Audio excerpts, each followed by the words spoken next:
I want to now come to why the United States is turning a blind eye to Pakistan's nuclear surge. And I want to get in a word from Washington. Professor Inder Sood is at the George Washington University in Washington, D.C., joining us now. I've got a quote here from Paul Brennan.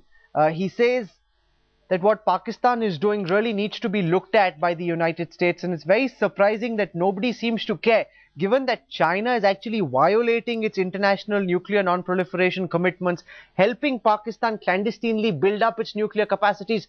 Do you not find it perplexing that America is just turning a blind eye and letting Islamabad do what it pleases? Well, I think, Rahul, you can say it's perplexing, which is probably appropriate to say. I think the better way to describe the U.S. policy is it's a little bit of a disarray vis-a-vis Pakistan. I don't think there's anybody here who doesn't have concerns about Pakistan's nuclear weapons or concerns about particularly the possibility of proliferation. The problem the administration faces here is that there are no ready solutions one can point to. I think that's the dilemma the administration finds itself in. I have a feeling there's a fairly thorough review going on of what to do with Pakistan. But as Senator Kerry has recently said in theirs, is that at this stage, at least, the general feeling is that the best way to deal with Pakistan is to engage them. And I'm sure they're turning a bit of a blind eye to some serious issues, which I hope don't come back to haunt us. But that's the reality of the situation as of now. A policy which is more determined by realities on the ground, interests, rather than what really should be done or what can be done.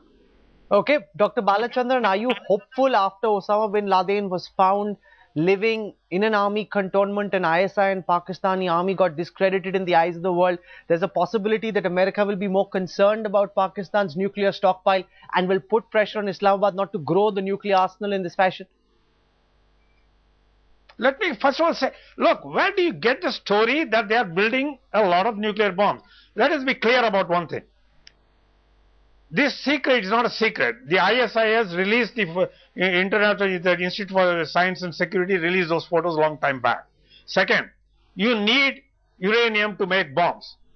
The best estimate that IAEA and others have is Pakistan produces about 40 tons of uranium every year.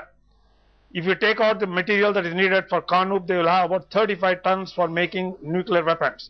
You cannot make 10 bombs with 35 tons of uranium anytime. So I do not know how they came to that conclusion. Nobody asked them.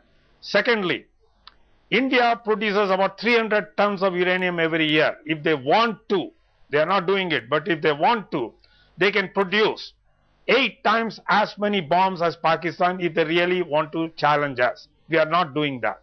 Therefore, it would be foolish on the part of Pakistan to think that they can ever get into a nuclear arms race with India. But